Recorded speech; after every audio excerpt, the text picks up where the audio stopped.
से, जो पिथौरागढ़ जैसे छोटे से शहर से निकलकर आज बॉलीवुड और थिएटर पे अपनी प्रतिभा का हुनर दिखा रहे हैं। जी हाँ, मैं बात कर रहा हूँ हमारे सिने कलाकार श्री विजय कुमार शर्मा जी की।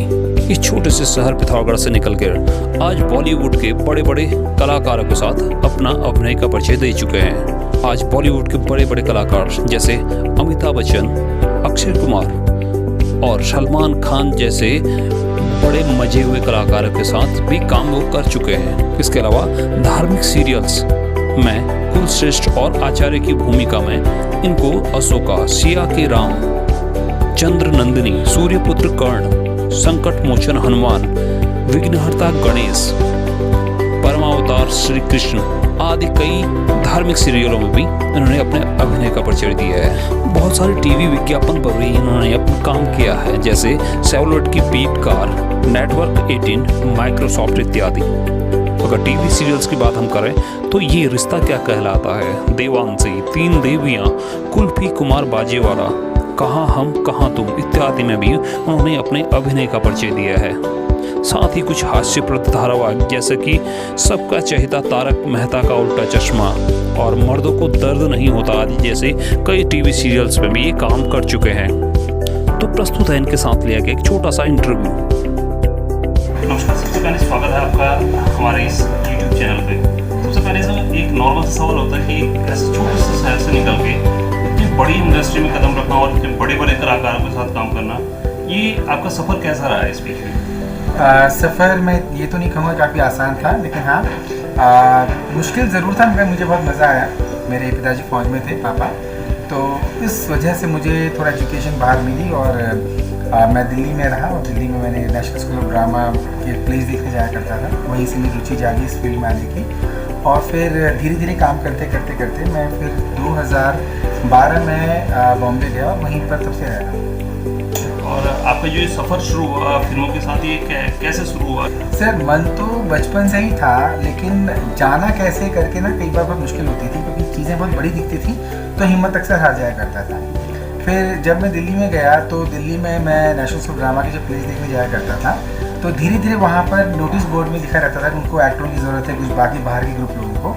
तो वहाँ से मेरा तो इंटरेस्ट जागा। फिर कुछ वर्कशॉप मैंने की वहाँ पर, कुछ एनर्जी एलुमनीज़ के साथ भी मैंने कुछ वर्कशॉप्स की हैं, मलका घोष मैम के साथ काम किया, कुछ फेस्टिवल्स, थिएटर फेस्टिवल से पार्टिसिपेट किया, शॉर्ट फिल्म स्वीट फेस्टिवल में पार्टिसिपेट किया और बहुत सारे मैंने इवेंट्स में भी काम करना शुरू किया।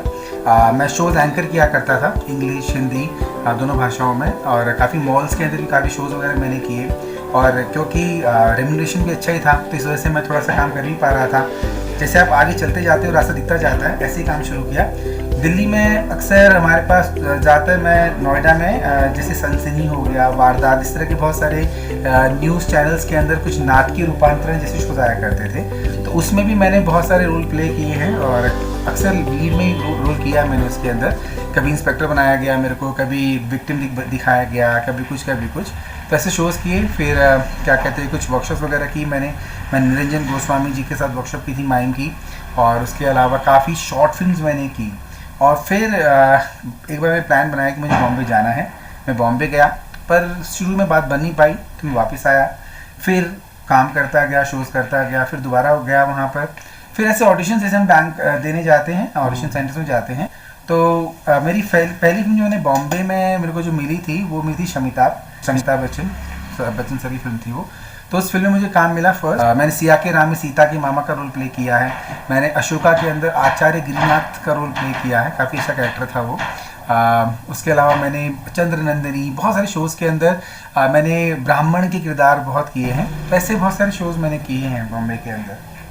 और आप अपने इस सबसे बड़ा हमारा ये प्रोग्राम जो रहता है, हमारा जो भी चीज़ रहता है, हम अपने कल्चर्स पे क्या कर सकते हैं? तो आप ये मतलब क्या कह सकते हैं कि हमारे जो यहाँ का कल्चर है, जो कुमाऊनी हमारा परिवेश है, उसको आपको कितना हेल्प किया इन किरदारों पे? सर देखिए, पहाड़ देवभूमि तो है ही, ठीक है, संस्कार तो माँ बाप से मिले ही हैं, तभी मुझे ऐसे किरदार मिलते हैं जहाँ पर ज़्यादा पॉजिटिव ही मिलते हैं मेरे को। और ब्राह्मण के किरदार किए मैंने, तो आप समझ सकते हैं कि वो अक्सर पॉजिटिव कैरेक्टर्स होते हैं। मैंने अक्षय कुमार सर के साथ काम किया फिल्म गोल्ड के अंदर। उसमें बौद्ध मठ का मैं अधिकारी बना हुआ था। छोटा सा सीन मेरा उसमें, काफ़ी अच्छा सीन है, थोड़ी सी कॉमेडी भी उसके अंदर है।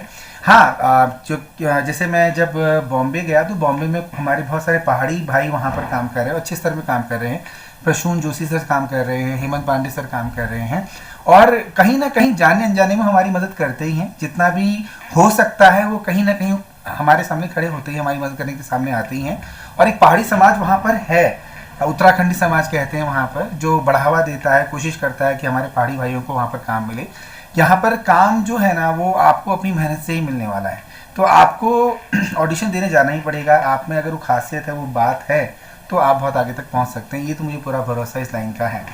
और बहुत से यहाँ पे लोग होते हैं जिनका एक आजकल मीडिया के थ्रू या फिर ऐसे फिल्मों के ट्रेंड बन गया, उनका एक मेंटली सेट हो जाती है कि नहीं शायद हम भी ट्राई करना चाहिए, हम भी फिल्म सिटी में आना चाहते हैं। तो उनके लिए जो खासकर यहाँ के बंदे हैं, तो उनके लिए आपका क्या मैसेज होगा? नंबर दूसरी बात, अगर वो यहाँ से जर्नी करके वहाँ पे जाते हैं तो कोई ऐसी चीज़ है या ऐसी सोसाइटी है जो ऐसे बच्चों को जो हमारे पहाड़ से बिलोंग करते हैं, हमारे उत्तराखंड से बिलोंग करते हैं, उनको कोई सपोर्टिव कर पाए वहाँ पे? बिल्कुल बिल्कुल सर, मैं ऐसा कहना चाहता हूँ आपसे कि जैसे अगर आपको डॉक्टर बनना हो तो आप MBBS की तैयारी करते हो, या आपने मेडिकल की फील्ड में जाना होता है तो आप मेडिकल कुछ ना कुछ की पढ़ाई करते हो, राइट।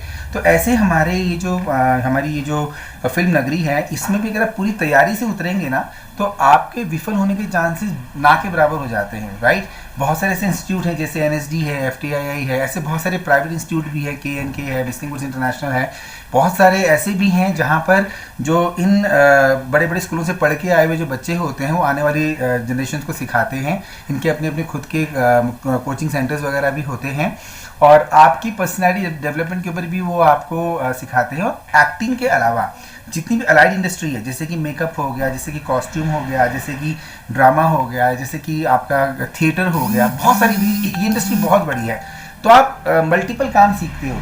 तो अगर किसी पहाड़ी भाई को वहाँ पर जाना हो तो वो ये सोच के अगर जा रहा है कि मैंने सिर्फ हीरो ही बनना है, तो सफ़र थोड़ा मुश्किल है। लेकिन हाँ, अगर वो वहाँ पर सीखने के लिए जा रहा है, धीरे धीरे करते मतलब सीढ़ी दर सीढ़ी बंदा धीरे धीरे जब आगे बढ़ता है ना, तो उसे काम ज़रूर मिलता है, और ये इंडस्ट्री सपोर्ट करती है। कुछ बार क्या होता है कि कुछ शुरुआती दौर में धक्के खाने पड़ते हैं, वो धक्के जो होते हैं ना वो आपको सिखाते हैं कि आपने कैसे आगे चलना है।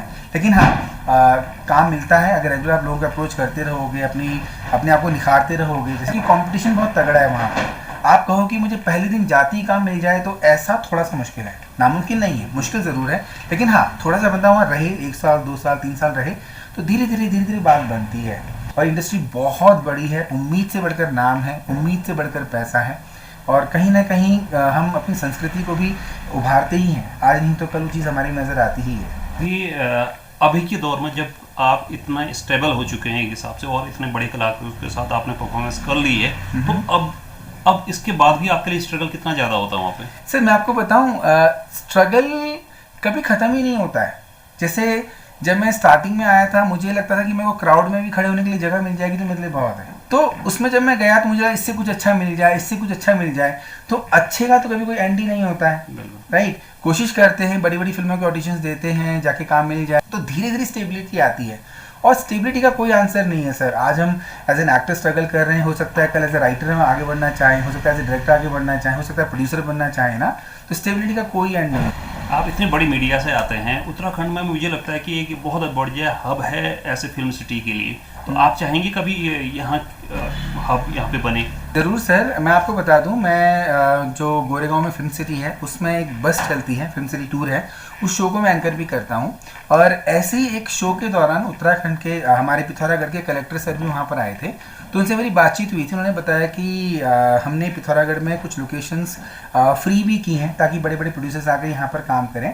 एक फिल्म आने वाली है, इसका नाम है शायद बंटी बबली फरार, ऐसी कोई फिल्म है, परिणीति चोपड़ा की और अर्जुन कपूर की। तो उन्होंने बताया था कि उन्होंने उस फिल्म की शूटिंग के लिए जो हमारे बाज़ार की कुछ लोकेशंस कुछ समय के लिए फ्री की थी, काफ़ी चीज़ें फ्री कर रखी हैं। और उत्तराखंड के जो हमारे CM हैं, चीफ मिनिस्टर साहब, उनका भी आया है कि अगर फिल्म वाले यहाँ पर काम करना चाहेंगे तो शायद सब्सिडी वगैरह बहुत सारी ऐसी फैसिलिटीज़ हैं। और ये सब बातें हमारे प्रोड्यूसर्स भी जानते हैं, राइट। जो फिल्म है बंटी और बबली फरार जो भी फिल्म है, वो फिल्म यशराज चोपड़ा बैनर की है, तो बहुत बड़ा बैनर यहाँ पर आया है। तो थोड़ा सा माहौल खुलेगा ज़रूर, जब माहौल खुलेगा तो इससे बढ़िया लोकेशन कहीं नहीं मिल सकती। उत्तराखंड में ही कश्मीर दिखेगा, उत्तराखंड में आपको स्विट्ज़रलैंड दिखाई देगा, उत्तराखंड में ऐसा कोई नहीं है जो कुछ नहीं कर सकता, सब कुछ यहाँ हो सकता है। बस थोड़ा सा एक जो एक गैप था वो मिट रहा है। अब फ्लाइट यहाँ पर आई गई, आपको पता है आवाजाही बहुत आसान हो गई लेगी। तो हमारा पिथौरागढ़ की जो लोकेशन है कि हम लोग चाइना बॉर्डर को भी कवर करते हैं, यहाँ पर हमारा नेपाल बॉर्डर भी है, कैलाश मानसरोवर भी है, ओम पर्वत भी यहाँ पर है, यहाँ से नैनीताल वगैरह भी आप कहें, या फिर बहुत बड़ी बड़ी चीज़ें जो हैं वो कई चीज़ें क्या है, बहुत सारी चीज़ें जो है ना वो डिस्कवर्ड हो चुकी हैं। जैसे हिमाचल ऑलमोस्ट सारा डिस्कवर हो चुका है, ठीक है। आपका जम्मू कश्मीर भी काफ़ी हद तक डिस्कवर हो चुका है, लेकिन हमारा ये जो उत्तराखंड की वाली जो बेल्ट है ना, नैनीताल डिस्कवर हो चुका है, मगर ये जो बेल्ट हमारी पिथौरागढ़ की बेल्ट है ये अभी भी इतनी डिस्कवर्ड नहीं हुई है। जिसको लोग देखना चाहेंगे तो यहाँ के कल्चर को दिखाने की कोशिश करेंगे। उत्तराखंड को, खासकर हमारे पिथौरागढ़ को व्यवसाय भी मिलेगा और यहाँ के लोगों को काम भी मिलेगा और नाम भी मिलेगा।